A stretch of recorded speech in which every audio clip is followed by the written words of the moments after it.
Welcome to Ghostly Tales of the Unexplained with your host, Simon Entwistle. Well, hello there. It's really good to be back with you again on Paranormal UK. For those of you who don't know me, my name's Simon Entwistle, and I run my own tours. These are guided tours all over the north of England in the counties of Yorkshire, Lancashire and Cumbria. Some of these tours are conducted on coaches, where we visit famous halls and famous castles. Some are on foot. But I've found that by far the most interesting material that I come across is indeed ghostly tales. And we're getting towards Christmas, so I've got a whole batch of ghostly Christmas stories for you. Some of these stories you will find on the internet under Simon Entwistle, Tales from the Graves, and there's a lot on YouTube there. However, I find that radio is a great way of planting a picture in your imagination. So we're now going to turn the clock back in time. I have over the years met many people who've actually had ghostly experiences, and I always find the best way to get a good story is not to read about it, but to meet actual eyewitness accounts. And this first story is definitely an eyewitness account. A chap called Billy Lakin. Billy came to see me some 20 years ago. He knew that I conducted guided ghost walks in my hometown of Clitheroe, and I made him a cup of coffee. He sat down at the coffee table with me. He then reached into his pocket and produced a photograph. And the photograph was of himself with 56 other young men standing in front of St Mary's Parish Church office. Now this is a beautiful building in Clitheroe, and in World War II it was used by what we call the Territorial Army Reservists. On the back of the photograph was everyone's name, all 57 of them, and Bill explained when the photograph was taken, they all got their kit bags, their weapons and ammunition, and made their way down to the railway station, right down to the south of England, and then across the English Channel. There they joined what was called the BEF, the British Expeditionary Force. Over 300,000 men. The whole idea was to help the Belgian army, the French army and the Dutch army. And of course in September 1939, Great Britain and the Commonwealth declared war on Nazi Germany. For a good 10 months, no one seemed to do anything. Now the French had this fantastic defence called the Maginot Line. It was a huge underground defence consisting of forts, and Billy found himself in the Maginot Line. He would march up and down the Maginot Line with his mates and come across German patrols. Now this was called the Phony War. No one seemed to want to start it, and Bill actually bartered with German soldiers for German tin stew for British bully beef, corned beef, British cigarettes for German cigarettes, and he actually got to know the Germans quite well. Never a shot was fired for a good 10 months. However, Adolf Hitler had different plans, and on the 10th of May 1940 he launched what we now call Blitzkrieg, lightning war.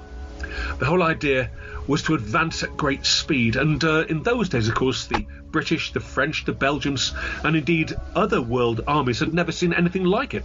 Blitzkrieg was lightning war.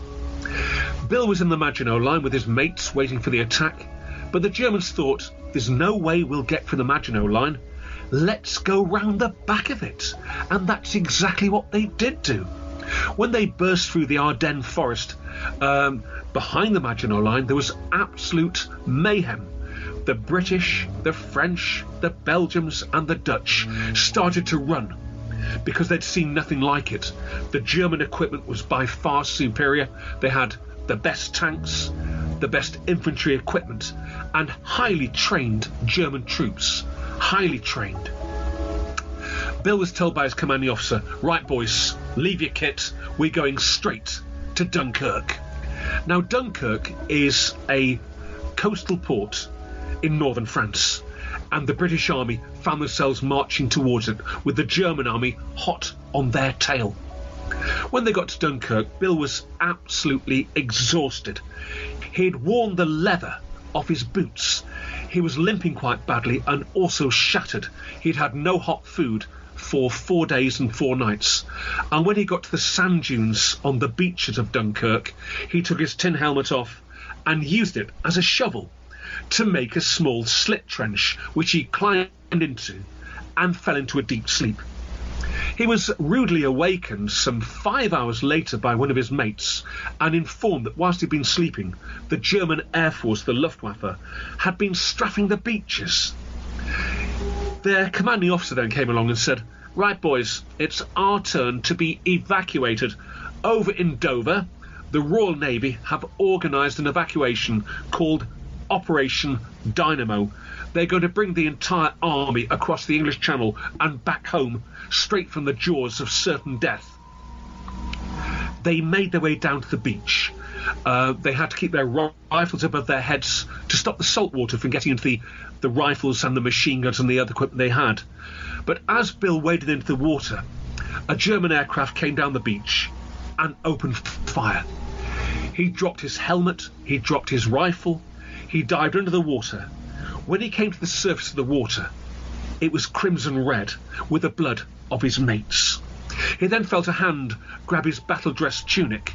He was dragged into a small fishing boat by a Royal Naval rating, and with other soldiers, the Royal Navy then took them out to a large Royal Naval warship, a destroyer, where they were given food. And Bill received the finest meal he'd ever had, which consisted of a corned beef sandwich, a mug of tea, and a delicious player's cigarette. He got to Dover.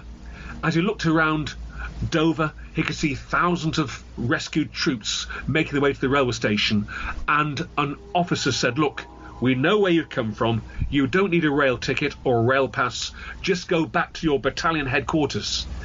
In his case, it was the St Mary's Centre in Clitheroe, where the photograph had been taken 10 months previously. Bill got on a train from Dover to the City of London. From the City of London, he made his way to the City of Preston in the north of England, and then got a train on the branch line towards Clitheroe. As the train came through the little branch line towards Clitheroe, the sun was just going down, and it stopped in a sidings in the village of Worley. He turned to the left, and there he could see a game of cricket being played. Men wearing white flannels playing cricket in the evening sun. He thought, that's absolute heaven compared to where I've just come from. The train got into Clitheroe. As he left the railway carriage, he kissed the railway platform. He was home. But he remembered his orders, and those orders were to go straight to the parish church office in Clitheroe. He limped from the railway station. His feet were still red raw with the march from the Maginot Line to Dunkirk. He was limping quite badly. He had blisters on both toes. And he got to St Mary's Parish Church office around 9 o'clock in the evening. As he opened the door, out of those 57 young men who had left in September that year, only 19 had got back. The rest had been killed or indeed wounded. They were told there and then to make up the numbers to platoon strength once again, and they had a recruitment drive in the town of Clitheroe. In those days, if you were 18 years old, you were conscripted. You had no option. You had to join the armed forces. Bill was 19. He had a young friend who was 17 who said, "Oh, Bill, please go and see me mum and dad. I want to join up. I want to fight for me country." Bill saw this young boy's mother and father, and they said, "Sorry, he's our only son. The war could be over next year anyway. He's only 17. "Oh, please, Mum, please, Dad, I want to fight for me country. I want to fight for me country." After 3 days of arguing, this young boy's parents finally gave in. "All right, we'll sign the consent forms, providing you, Bill, look after him like a brother." Bill swore he would do, and they signed the consent forms. The young lad of 17 then joined the platoon and did his training, And then the Clitheroe platoon was sent to the beautiful Greek island of Crete. When they got there, the garrison consisted of British, Australian and New Zealand armed forces. The whole idea of holding Crete would have been to stop the Germans using their air bases there and bombing the Royal Navy in North Africa. So the fighting was absolutely intense. It lasted for a good 10 days. The Maoris, the New Zealand forces, nearly turned it around, but they had equipment that wasn't really up to the same standard as the German equipment, and the Germans had total air cover, and they took the island. In the fighting, the Clitheroe platoon lost 11 men killed, one of them being the 17-year-old young boy. Bill was absolutely heartbroken at the death of this young lad and blamed himself entirely. He was captured. He was then sent to Poland, where, as a non-commissioned officer, he was forced to work in a mine underground in appalling conditions. And he was also allowed to write letters home through the Red Cross. He wrote letters to this young boy's mother and father in Clitheroe, just simply saying, "Please forgive me. Please forgive me." They wrote back through the Red Cross and said, "Bill, we do not hold you responsible for the death of our son." But Bill did. He blamed himself entirely. When he got back to England in 1945, he was never the same man. He was happily married, had 4 children, but he never smiled again and was never ever happy. However, this was all going to change on the 24th of December 1968, on Christmas Eve.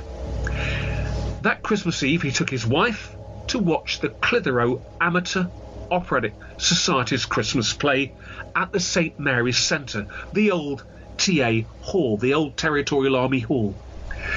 After the show, he went outside and lit a cigarette.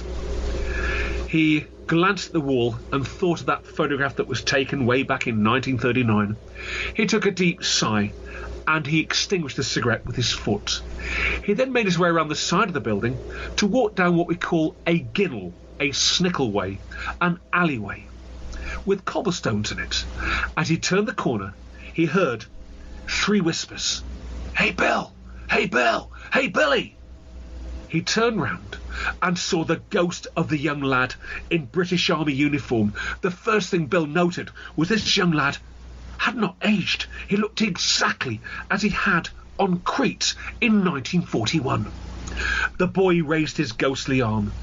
Bill, don't worry about me, Bill. I'm fine. I've always been fine, Bill. Don't worry about me."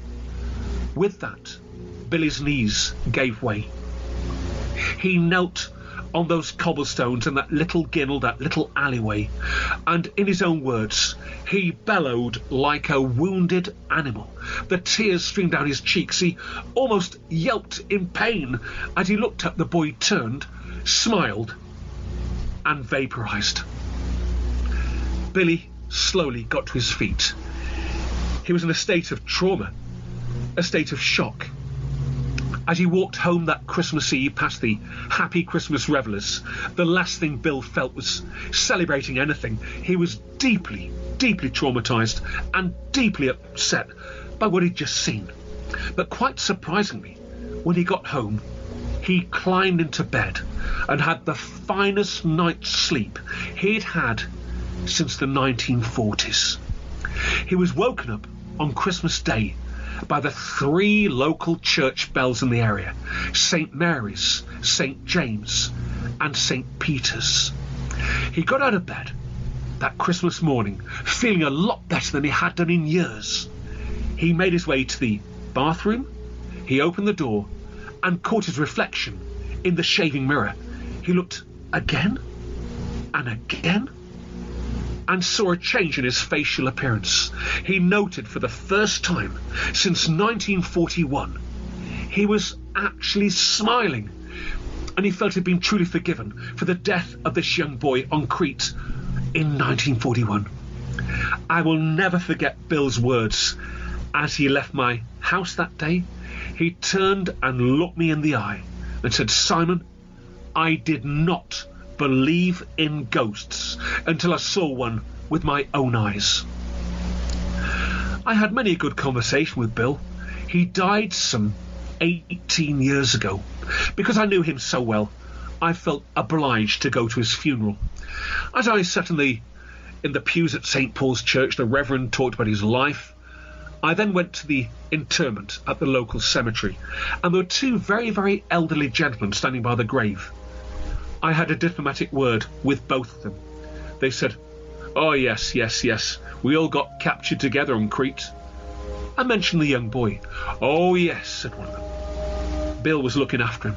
He was really concerned the German snipers were getting so close to our position that Bill sent him back to the ammunition truck, which had a metal tailgate, and told him to hide behind the tailgate that would give him protection from bullets. But as the lad left the slit trench, he ran into open ground and was caught dead by a German sniper.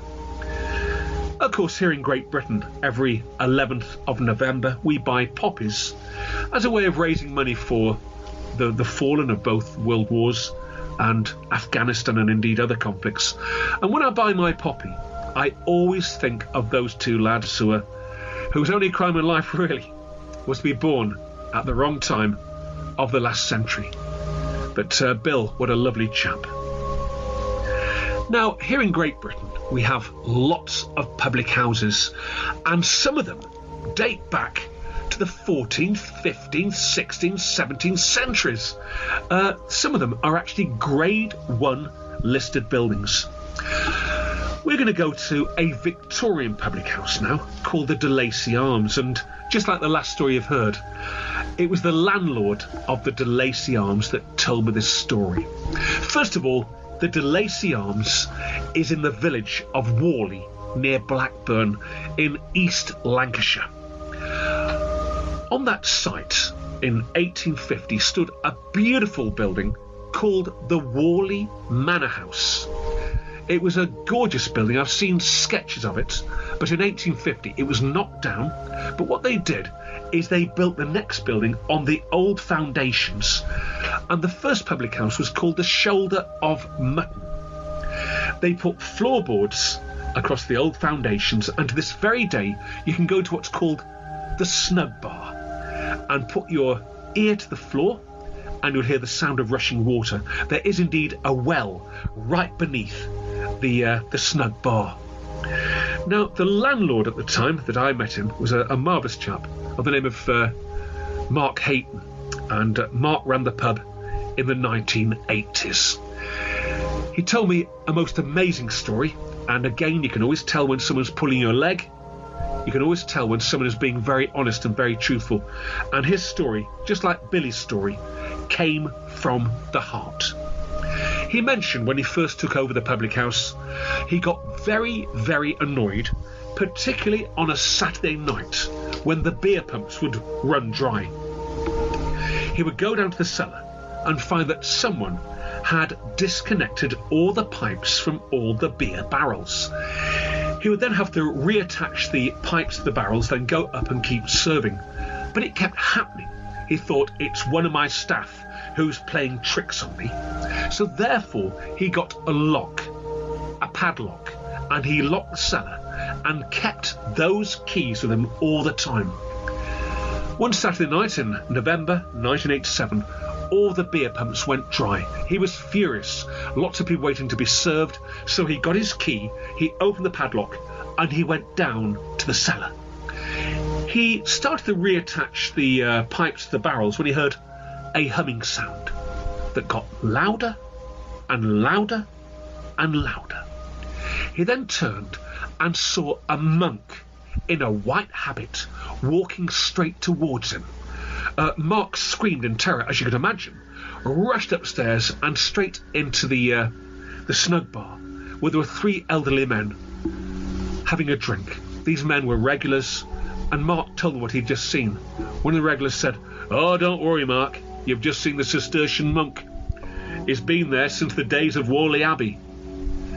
Not too far from the de Lacy Arms is indeed Warley Abbey, this very, very beautiful building that was built in the 12th century. And there are tunnels that lead right under the old foundations and right under the de Lacy Arms. Now, Mark had 5 confrontations with the monk, but realised that the monk couldn't actually harm him. He was never comfortable when he saw the ghostly apparition, but he certainly wasn't going to let him stop him running his business. And after that first encounter, the beer barrels were never touched again. However, in 1989, Mark and his wife and 3 children went on a holiday, and they went to the beautiful Balearic Islands in the Mediterranean Ocean, a place called, Ibiza. He contacted the brewery, and the brewery sent what we call a relief manager from the city of Liverpool. Now, Mark said to this young boy, "Don't worry, the building is definitely haunted, but if you just say good morning to the ghost, he'll just walk past you." And this young boy from the city of Liverpool, in his Scouse accent, said, "Sorry, mate, I don't believe in ghosts, actually." That night, when Mark and his wife went on holiday, this young boy went behind the bar and started serving customers. It became last orders around 11 o'clock. He locked up the pub and climbed into bed. He brought with him 2 Alsatian dogs, which he kept with him at all times, and in the early hours of the morning, the 2 dogs started barking hysterically. He opened his eyes, and there at the end of the bed was our white Cistercian monk, wearing a white habit. The monk was slowly walking the bedclothes towards him. This young boy from Liverpool shouted, "No, don't hurt me, don't hurt me, the boss is coming back next week, don't hurt me." With that, the figure turned and walked straight out of the side of the bedroom wall. This young lad rushed downstairs. He packed all his belongings and couldn't wait to see the liver buildings once again. However, that Christmas, Mark and his family were enjoying a Christmas lunch. They closed the pub down for 12 o'clock so they could have a family afternoon together. That's when Mark's wife, Jane, looked up and saw all the Christmas cards behind the bar. They were all attached to what we call blue tack, like a blue putty, if you will. And she watched in horror as each card was flicked off the back by an invisible hand. It wasn't long after that Mark and Jane decided to leave the de Lacy Arms, and they now run a lovely public house up in the Outer Hebrides, up in Scotland. But Mark still keeps in contact with me, and again, you can always tell when someone is telling you a true story, and that story came from Mark's heart. Well, we shall continue with our Christmas ghostly encounters, and for our next one, we are going to turn the clock back to 1642. Now, that was a very, very important year here in Great Britain, because the country was at war, not with France, not with Germany, not with any foreigners, but with itself. And this war was called the English Civil War. Why it was called the English Civil War, we don't know, because it involved Scotland, it involved Wales, and it involved the whole of Ireland. The problem was as follows. We had the Houses of Parliament. But Parliament, when they made new laws, they all had to go through the royal family. In fact, King Charles I had the final say on everything. Now, Parliament had a few confrontations with the King, and the King had many, many confrontations with Parliament. And Parliament said, "Sir, we shall fight you for the right to rule this country. This country should be democratic." The King was furious. The country was split, and brother fought brother. Whole families were split. Those people who wished to fight for their king were known simply as royalists, and those people who wished to fight for Parliament were known as parliamentarians, commonly known as Roundheads and Cavaliers. The English Civil War was a horrible, horrible war with thousands and thousands of people killed on both sides. Now, in the county of Lancashire, at a beautiful, beautiful building called Horton Towers, lived a gentleman called de Horton. Gilbert de Horton. He was very, very wealthy. He owned lots of land, and he was a devout supporter of King Charles I. He wrote to the king and said, "Sir, I shall take Blackburn, I shall take Burnley, Nelson, Cone and Clitheroe by Christmas Day, sir. I shall have the royal standards flying over all those towns, sir." The king, of course, was delighted. De Horton was a very, very wealthy man. He formed a huge army of supporters of the king, and they set off with their cannon, with their cavalry, with their infantry, and made their way straight towards the town of Blackburn. Just above the town to this very, very day is a hill called Duke's Brow. That's when de Horton got all his cannon and all his infantry, and the cannon opened fire, sending cannonball after cannonball into the town of Blackburn, sending shrapnel in all directions. The town of Blackburn was defended by two very, very brave colonels, all supporting Parliament, Colonel Starkey and Colonel Shuttleworth, and they dug trenches around the town. Both colonels said to their men, "Right, boys, keep your heads beneath the parapet. We can expect an infantry attack at any minute once the cannon stops firing." The cannons stopped firing, but nothing happened. And Starkey and Shuttleworth were quite shocked. They looked above the parapet and they could see this huge army about turning. What was happening on top of Duke's Brow was all of de Horton's men said, "Sir, we do not mind dying for you, sir. We do not mind dying for the King of England, sir. But it's Christmas Eve, sir. We should be with our families." Horton shouted, "Look, I've paid you all. I've clothed you all. I've given you the finest equipment in Great Britain. Attack Blackburn now. It's for the taking. Sir, we are going home to our families, sir."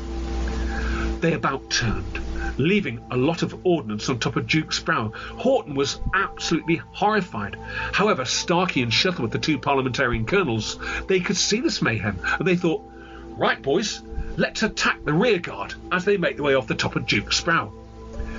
The rear guard were met by Starkey and Shuttleworth's men, and lots of rounds of ammunition were expired, and quite a few fatalities on both sides, and this was known simply as the Battle of Duke's Brow on the 24th of December 1642. We're now going to skip into the future, but we'll stay at Duke's Brow because this very, very day it's a rather posh part of Blackburn. Some beautiful, beautiful Victorian houses up there, and some gorgeous Georgian ones as well. In the summer of 1995, a lady called Jean Kettlewell, she had 7 children. They'd all gone to university, they'd all became parents, and she was left with this huge house. But she loved the house so much that she decided to turn it into a guest house. And to this very day, she still runs a guest house.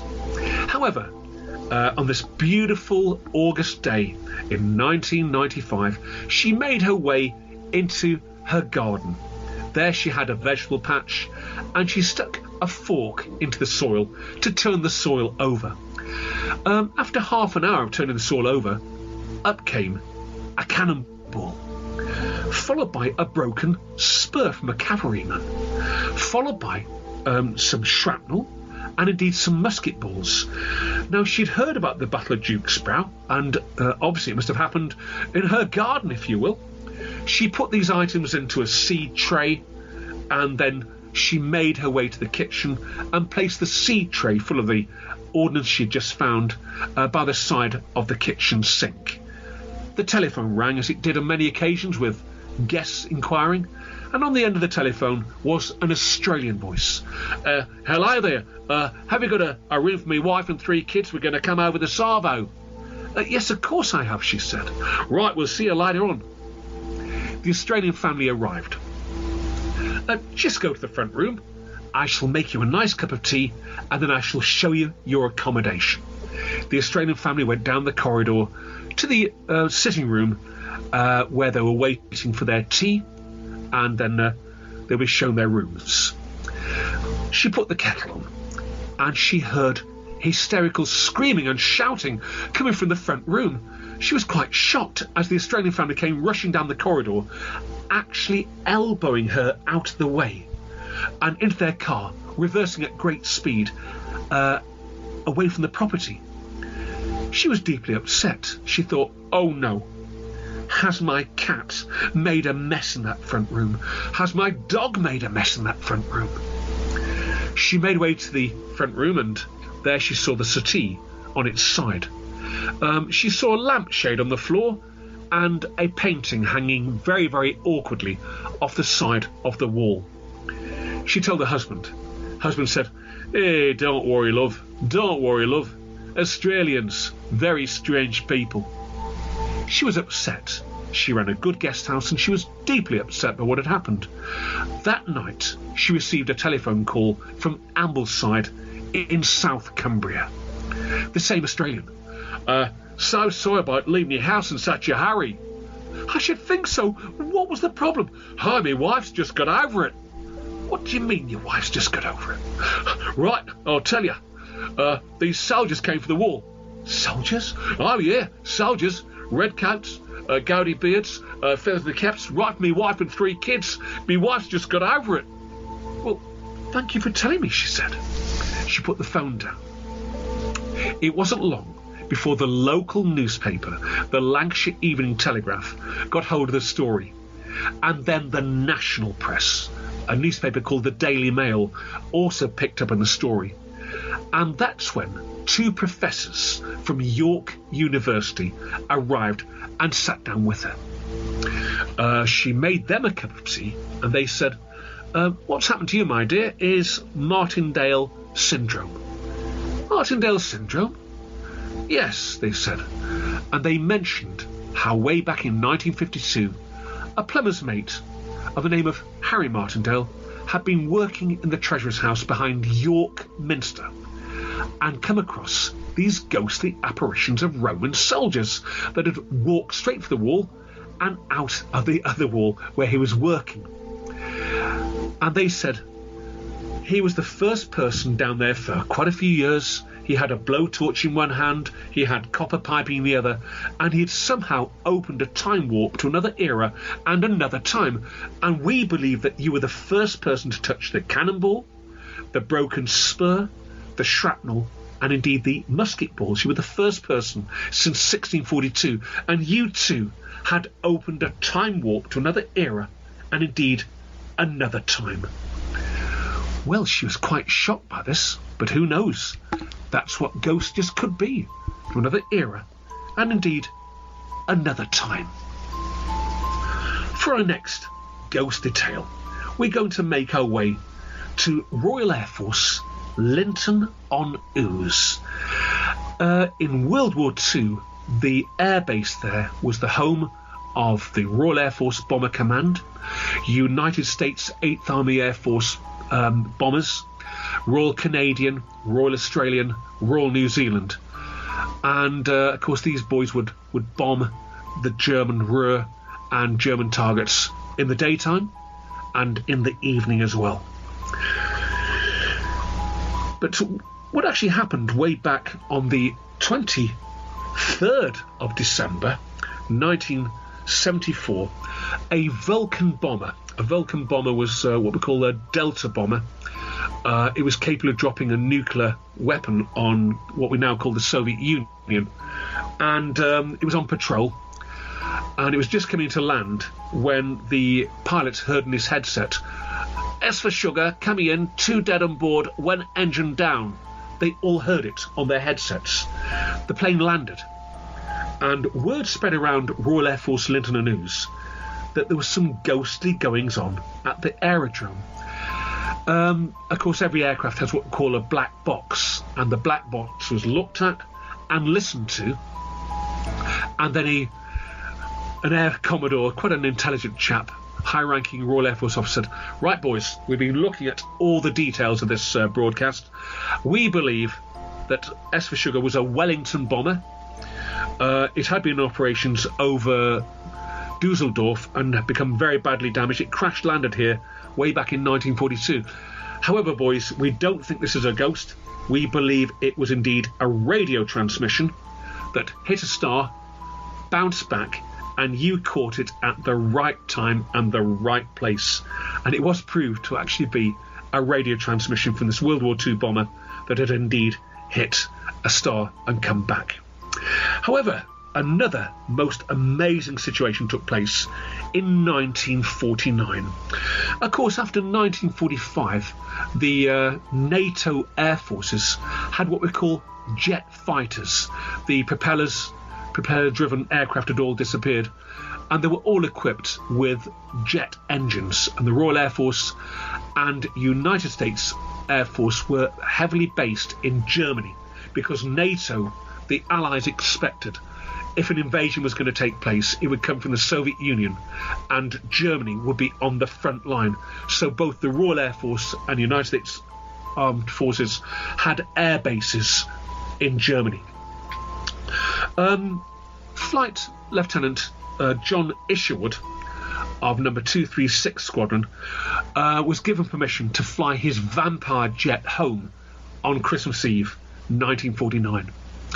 He set off from RAF Gütersloh in heavy mist and climbed to a certain height, and then he plotted his course over the North Sea to get back to Royal Air Force Linton-on-Ouse.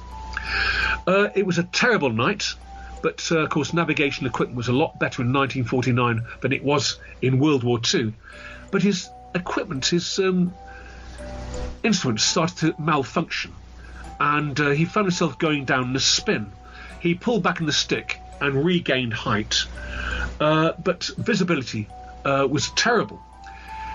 He also realised that his fuel gauge was getting lower and lower and lower, and he thought, if I eject now and this aircraft comes down in a populated area, it's going to kill innocent civilians. But to his horror, he didn't know where he was. Was he still over Germany? Was he across the North Sea? Or was he above one of the large industrial northern English cities? As he climbed up through the cloud, he looked out of the side of the cockpit, and he saw, in the moonlight, what looked like a World War II Mosquito fighter, a twin-engined aircraft that was used by the Royal Air Force in World War II. Very, very fast for that period of time. But he thought, what's that doing up here? What is that aircraft doing up here? It's obsolete. The Royal Air Force don't use propeller-driven aircraft anymore. However, he saw a light flashing from the Mosquito's cockpit. It was dot dashing. It was sending Morse code. He held the stick, the flight column stick, between his knees and got a pen and pad and marked down the dots and dashes and could work out the words, "Follow me." The Mosquito then banked to the left, and he took the Vampire jet behind it. He could feel the aircraft getting a bit lower as he followed the Mosquito, and then realised he was flying just above the level of the North Sea. The Mosquito was flying at over 380 miles an hour. Its top speed, its 2 Merlin engines must have been really, really going at top speed. He kept behind the aircraft, and in the distance he could see a beacon, a Royal Air Force beacon, that he knew would lead him back to his base. The Mosquito flew very, very close to him, but he couldn't see the pilot or the co-pilot. But he saw the flashing, the dot, dot, dot, dashing, dot, dot, dashing. And again, with his pen and pad, wrote down the words, "You're home now. See you later." And the Mosquito then just peeled off and disappeared. He landed at Royal Air Force Linton-on-Ouse with literally just 3.5 pints of fuel left inside the aircraft. Less than half a gallon of aviation fuel. As he got out of the aircraft, he was delighted to reach terra firma, and he walked to the control tower where you could see Royal Air Force personnel, and a happy Christmas atmosphere. It was actually Christmas Eve. He saw his group commander and said, I would just like to thank that mosquito pilot. He brought me all the way back over the North Sea. Mosquito pilot, said his commanding officer. Yes, yeah, a mosquito. It came from nowhere. No, John, impossible. There are no Royal Air Force mosquitoes with us anymore. That aircraft went out of service in 1945. There's none around, and besides, they would not have any navigational equipment to get you back to Linton in the northwest of England. Newcastle is the last border city in the northeast of England, and the wall is still there to this very day. It's a Grade 1 listed monument, would you believe? City Carlisle is very beautiful. It has a medieval castle and some very, very old public houses. One of them is called the King's Head, and this is the story of Molly Barker, a very, very brave lady. Now, in the 1850s, Great Britain was indeed a world superpower. Countries like China and Russia were scared of Great Britain because we'd invaded both countries and even told the Chinese to produce more opium for the world's markets, would you believe? But in the 1850s, in the Crimea, both Britain and France were allies, which is quite unusual, really, because both countries had no love for each other, really. But the French and the British did, in fact, invade the Crimea. You've all heard of stories of the charge of the Light Brigade, the Battle of Sevastopol, etc. Balaclava, well, the British were heavily involved and did, in fact, inflict huge casualties on the Russians by kicking their backsides, literally. Now, a lot of the British soldiers, when they went to the Crimean Wars, they could take their wives with them. Yes, even infantry private soldiers could take their wives, and the wives had one job, and that was to cook, to wash, and all the wives would get together, they'd wash all the uniforms, they'd provide all the food, etc. And one of those women there was a lady called Molly Barker from the city of Carlisle. Molly was 23 years old, and she was horrified to be informed that her husband had just been killed at Balaclava. Now, in those days, the British government weren't very, very kind to the married women, and they said, because your husband's been killed, there's no pay for you, and you'll have to make your own way back to England. Molly and other widowers made their way down to the port at Sevastopol, and there a kind British merchant captain said, look, ladies, I'll take you back to England, but you will have to work your passage. You'll have to do tasks like prepare meals, etc., and keep the ship shape. Now, Molly, God bless her, she was heavily pregnant, and just as the vessel was about to leave, she gave birth to a baby daughter.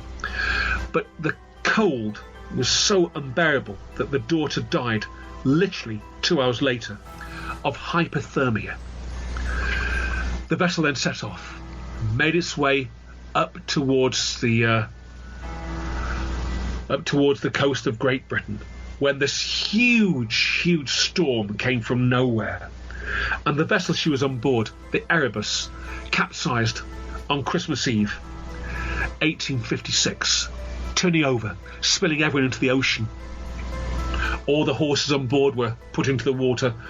All the women, all the children found themselves treading water. And Molly was quite a tough woman, as you can imagine. She watched people drown all around her, and she was treading water for a good 3 hours. Towards the end of those 3 hours, she must have thought, that's it, I've had it. But she heard the sound of a dog barking. As she turned round, she saw a dog.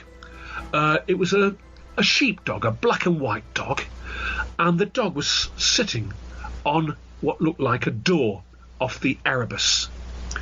Molly, although exhausted, swam towards the door, and she climbed on top of the door and sat next to the dog, panting for breath.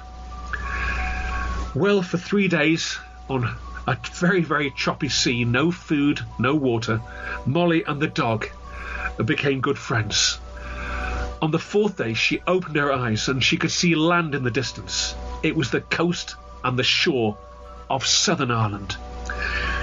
The door was washed ashore and Molly waded onto the coastline, kissing the Irish sand with the dog, who she nicknamed Meg. A kind Irish farmer could see them both on the shoreline, and Molly told him what had happened, and he produced some rich, healthy soup for both her and Meg. Mind you, she now had the job of getting from Ireland back to her beloved England, and she made her way across the Irish Sea on a tramp steamer and got back to her beloved Carlisle. As you gathered, she was a very, very tough woman. She had lost her husband, she had lost her baby daughter, but she was determined to make a life for herself, and she became the landlady of the King's Head in the city of Carlisle. It's said she turfed out many a drunkard. She had a fierce left hook and a fierce right hook as well, and she was not a woman to be mucked about with, really.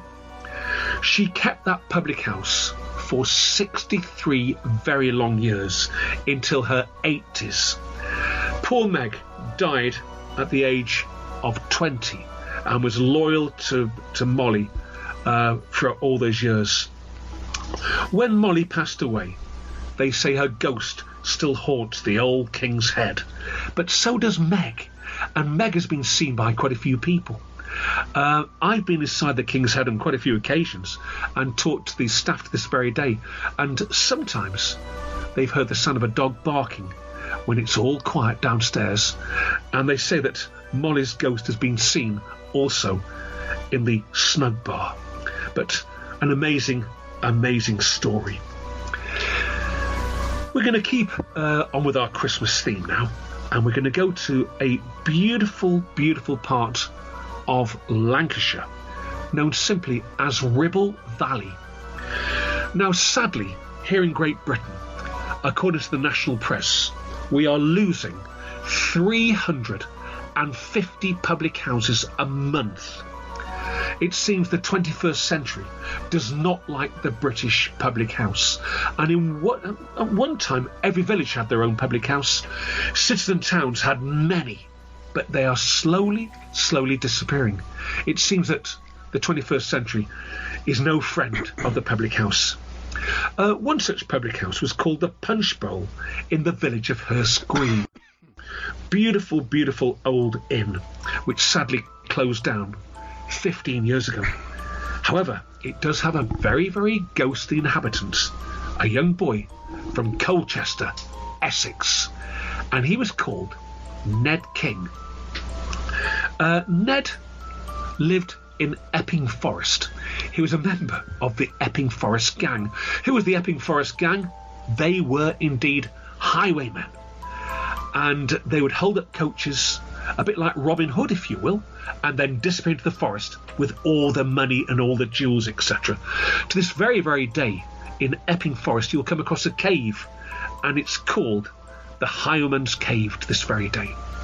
Now, Ned King had a wager on his head, a reward of 5,000 guineas. Now, that's a lot of money for 1739. He was only 20 years of age. He thought, I need to leave Colchester, I need to leave Essex, and I shall make my way up north. He found himself at the beautiful Punch Bowl Inn. The landlord was called Jonathan Briscoe, and he got on very well with Briscoe, and it wasn't long before King told him all about highway robbery. Now, the Punch Bowl was indeed a coaching inn.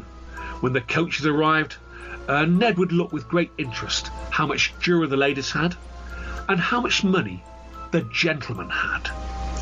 He would then gallop at great speed towards what we call the Mitten Crossroads. He would hide behind the hedgerow and shout those famous words, "Stand and deliver."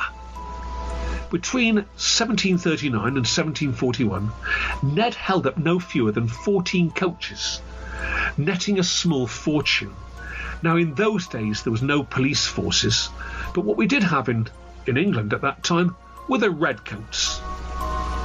And a platoon of redcoats arrived in the village of Worley, and the lieutenant in charge of the platoon was told to capture King at all costs. He said, "Right, gentlemen, I want 12 marksmen inside the coach. I shall take off my red tunic and put a black coat on and pretend to be the driver. We shall make our way to the Mitten Crossroads, and when we see this man, you will open fire from the side of the coach by volley firing."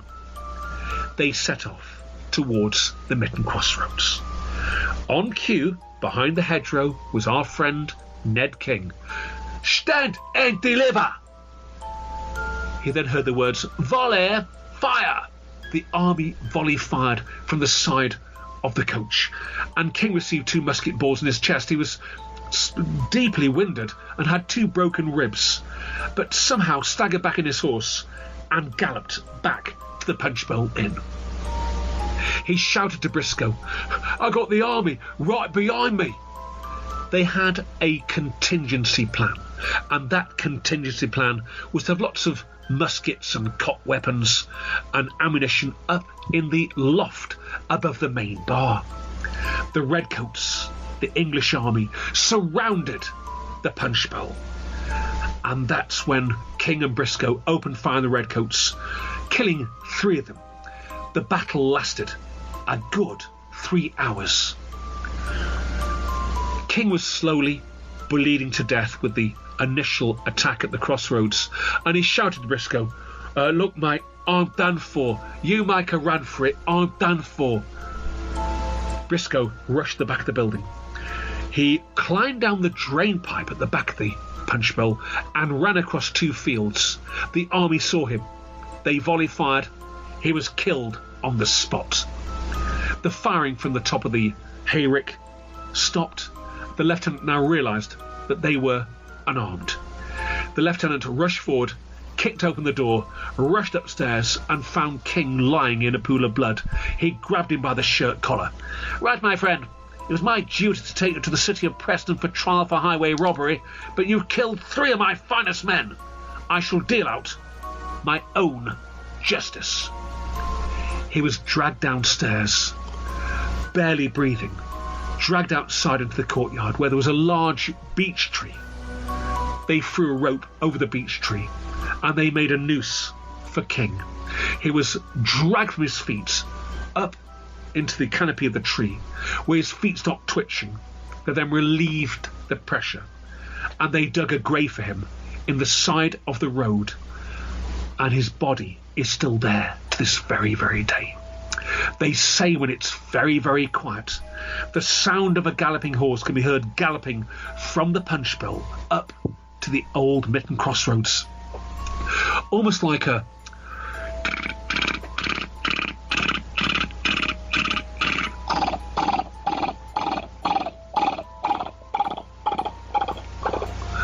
to this very, very day, the ghost of King has been seen by quite a few people.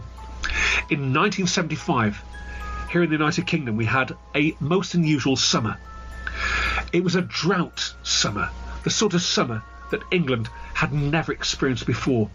No rain from the end of March to the end of September, which was quite unique, really. A farmer in the village of Mitten was horrified to find his barn was on fire. He telephoned the fire brigade. Clitheroe dispatched a tender at great speed, a fire tender. The fire crews raced down the lane and saw the barn on fire, and they realised that they did need some more help. The nearby town of Blackburn dispatched another tender. The Blackburn fire crews arrived on the scene, and as they were driving down the road, the driver shouted, "Oh no, bloke and a horse right in front of us!" They ran him over. They broke every rule in the fire brigade's training manual on stopping a fire engine on its way to a fire. 5 crew members climbed off the fire engine. The driver reversed backwards, and there was absolutely nothing there at all. When they got back to Blackburn, they all had to make a signed confession that they had all seen a man on a horse with a tricorn cap, and they'd literally driven straight through him. In 2006, a taxi driver from the town of Clitheroe called Mr. Mark Pinder was driving his taxi back from Preston to Clitheroe in the early hours of the morning. As he advanced towards the Punch Bowl Inn, he saw a beautiful brown horse in the car headlamps, and on that horse was a man with a long cape, tricorn hat.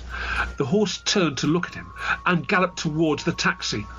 Mark was horrified as the horse jumped right over the vehicle and landed in the field behind him. He looked in the rearview mirror and saw the horse galloping at great speed into the darkness. He drove home and told his story, which is well documented in the local newspaper, the Clitheroe Advertiser and Times newspaper. What has been amazing about all these stories is they were all from the Christmas period. Well, ladies and gentlemen, I hope you've really enjoyed the broadcast. It's been a pleasure to be with you. Once again, I do have a website called www.tophattours.co.uk. I have a book on Amazon which is called Ghostly Tales of the Unexpected. And also I have a whole array of stories. Some of these stories you've heard are actually on YouTube under Simon Entwistle, Tales from the Grave. And on that happy note, until next month, look after yourself, folks, and we'll see you, or should I say you'll hear me, next month. Thank you very much indeed.